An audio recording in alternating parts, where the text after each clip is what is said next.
কেউ যদি কোনো মুসলিম যদি অন্যায়ভাবে কোনো সংখ্যালঘুকে হত্যা করে, কোনো হিন্দুকে হত্যা করে, কোনো বৌদ্ধরে হত্যা করে, অন্যায়ভাবে কোনো মুসলিম যদি কোনো সংখ্যালঘুরে হত্যা করে, জান্নাতে যাওয়া তো দূরের কথা, ওই মুসলিম জান্নাতের ঘ্রাণও পাবে না।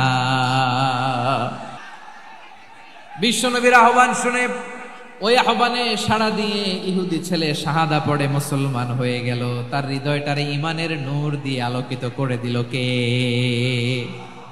প্রিয় ভাইরা, এবার রাসূল সাল্লাল্লাহু আলাইহি ওয়াসাল্লাম বের হয়ে আসলেন ঘর থেকে আর বললেন, আলহামদুলিল্লাহিল্লাযী আনকাযাহু মিনান নার।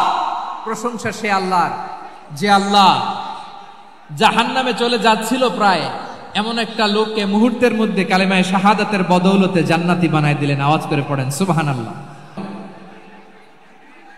আমরা তো সংখ্যালঘুদের রাইটস প্রোটেক্ট করার জন্য কত আইন বানাই, কত বৈঠক করি, কত সংবাদ সম্মেলন করি।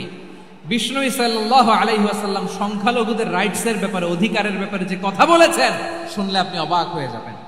বিশ্বনবী বলেন, আলা মান যালামা মুআহাদান আও ইনতাকাসাহু আও কাল্লাফাহু ফাওকা তাআতিহি আও কাল্লাফাহু ফাওকা তাকাতিহি আও আখাযা মিনহু শাইআন বিগাইরি তিবি নাফসিন ওয়া আনা হাজিজুহু ইয়াউমাল কিয়ামা। খবরদার, জেনে রাখো, কেউ যদি কোনো সংখ্যালঘুর উপরে অত্যাচার করে, কোনো সংখ্যালঘুর প্রাপ্য থেকে যদি কেউ কাউকে ঠকায়, সংখ্যালঘুর উপর যদি কেউ কষ্ট দেয়, কোনো সংখ্যালঘুর সম্পদ যদি কেউ জোর করে কেড়ে নেয়, আমি কিয়ামতের দিন বিশ্বনবী ওই সংখ্যালঘুর পক্ষে আর ওই মুসলমানদের বিপক্ষে বাদী হয়ে দাঁড়াবো। সুবহানাল্লাহ বলতে পারলেন না? আল্লাহু আকবার। আপনি নামাজি, আপনি মুসল্লি, আপনি হাজী সাহেব, তাহাজ্জুদ পড়তে পড়তে কপালে দাগ ফেলে দিছেন, আপনার প্রতিবেশী হিন্দু, ভাবছেন আমার তো পাওয়ার আছে, ওর জমিটা দখল করি। বিশ্বনবী বলেন, কিয়ামতের দিন ওই হিন্দুর পক্ষে তোর বিরুদ্ধে আমি বাদী হয়ে দাঁড়াবো। পৃথিবীর কোন ধর্মে এরকম স্টেটমেন্ট পাবেন? পাবেন? আপনি ভাবছেন আপনি নামাজ পড়লে হাজী সাহেব কপালে দাগ ফেলাই দিলে আপনি সালসালায়ে জান্নাতে চলে যাবেন না? খবরদার। বিশ্বনবী বলেন, কোন সংখ্যালঘুর উপর যদি কেউ আক্রমণ করে, তার প্রাপ্য তাকে না দিয়ে যদি তাকে ঠকায়, তার উপর জুলুম করে, তার সম্পদ যদি কেড়ে নেয়, আমি নবী, তুমি মুসলিম হইতে পারো, মুসল্লি হইতে পারো, তার পক্ষে তোমার বিপক্ষে আল্লাহর দরবারে বাদী হয়ে দাঁড়াবো। আচ্ছা, লালমনিরহাটের ভাইরা, কথা বুঝতে পারলে আওয়াজ করে উত্তর দেন। বিশ্বনবী যদি কারো বিপক্ষে দাঁড়ায় কিয়ামতের দিন, আই রিপিট, আমি আবারও বলছি, বিশ্বনবী যদি কিয়ামতের দিন কারো বিপক্ষে দাঁড়ায়, ও তো সালসালায়ে জান্নাতি, তাই না? জান্নাতি না? যে নবীর সুপারিশ ছাড়া জান্নাতের গেটও দেখা যাবে না, ওই নবী যদি বলে তোর বিপক্ষে আমি বাদী হয়ে দাঁড়াবো, ওই জান্নাতে আর ঢোকার কোনো সুযোগ আমাদের থাকবে? এখানেই শেষ না আমার প্রিয় লালমনিরহাটের ভাইয়েরা, এখানেই শেষ নয়। বিশ্বনবী বলেন, মান কাতালা মুআহাদান, বুখারীর বর্ণনা, মান কাতালা মুআহাদান লাম ইয়ারাহ রাইহাতাল জান্নাহ। কেউ যদি, কোনো মুসলিম যদি অন্যায়ভাবে কোনো সংখ্যালঘুকে হত্যা করে, কোনো হিন্দুকে হত্যা করে, কোনো বৌদ্ধরে হত্যা করে, অন্যায়ভাবে কোনো মুসলিম যদি কোনো সংখ্যালঘুরে হত্যা করে, জান্নাতে যাওয়া তো দূরের কথা, ওই মুসলিম জান্নাতের ঘ্রাণও পাবে না। সেই বুখারীর বর্ণনা, মান কাতালা মুআহাদান লাম ইয়ারাহ রাইহাতাল জান্নাহ ওয়া ইন্না রিহাহা লা ইউজাদু মিন মাসিরাতি 40 আমা। যে জান্নাতের ঘ্রাণ 40 বছর দূরের রাস্তা থেকেই পাওয়া যায়। সুবহানাল্লাহ পড়েন। প্রিয় ভাইরা, এখান থেকে জান্নাতে পৌঁছতে লাগবে 40 বছর। এত দূর, কত বছর? সবাই বলেন, কত বছর? এখান থেকে জান্নাতে পৌঁছতে লাগবে 40 বছর। এত দূরে থাকতেই জান্নাতের ঘ্রাণ আপনার নাকে এসে ধাক্কা মারবে। বিষ্ণুই বলেন, যে ব্যক্তি কোন সংখ্যালঘুকে হত্যা করে, জান্নাতের ঘ্রাণ তো পাবেই, জান্নাতে তো ঢুকতে পারবেই না, জান্নাতের ঘ্রাণও তার নাকে লাগবে না। পড়েন নাউযুবিল্লাহ। তাহলে সংখ্যালঘুদের ব্যাপারে ইসলামে অধিকার দেয়া আছে না নাই? লালমনিরহাটের ভাইয়ের আওয়াজ করে বলেন, আমার সংখ্যালঘু হিন্দু ভাইদের রাইটস, অধিকার আমাদের ইসলামে প্রোটেক্টেড আছে না নাই? এখানেই শেষ না। বিষ্ণু ইসলাম আপনার অমুসলিম প্রতিবেশীর সাথে ভালো আচরণ করতে বলেছে। আমাদের হয় না এটা মুসলিম পাড়া ওটা বৌদ্ধ পাড়া, হয় না? অনেক সময় হয় না এটা আমাদের মুসলিম পাড়া ওইটা হিন্দু পাড়া, এরকম আছে না নাই?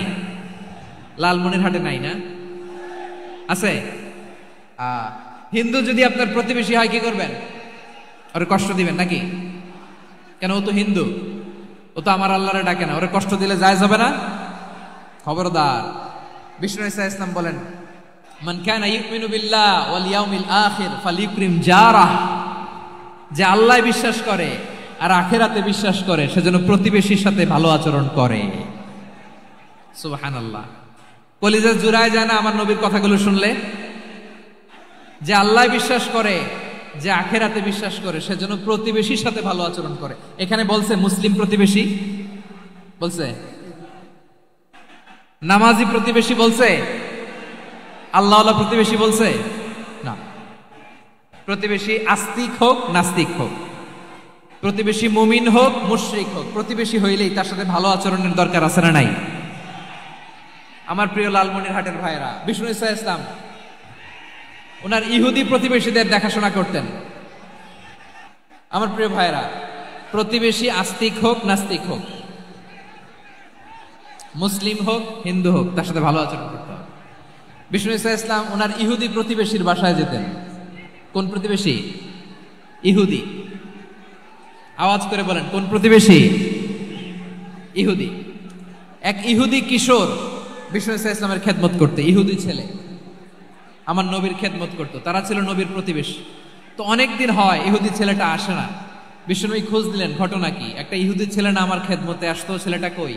খোঁজ নিয়ে জানলেন ছেলেটা অসুস্থ। বিষ্ণু ঈসা ইসলাম ওই ইহুদির বাড়িতে চলে গেলেন ওই ছেলেটাকে দেখা করার জন্য, ভিজিট করার জন্য। সুবহানাল্লাহ পড়বেন না? গেলেন, যে দেখে ইহুদি ছেলেটা মুমূর্ষ, জান জান যায় যায় ভাব, বিছানায় পড়ে আছে, তার বাবা দাঁড়ানো। বিশ্বনবী তার মাথার পাশে বসলেন, মাথায় হাত বুলিয়ে দিলেন, আর ছেলেটাকে বললেন, আসলিম, হে ইহুদি ছেলে, আসলিম, ইসলাম ধর্ম গ্রহণ করো।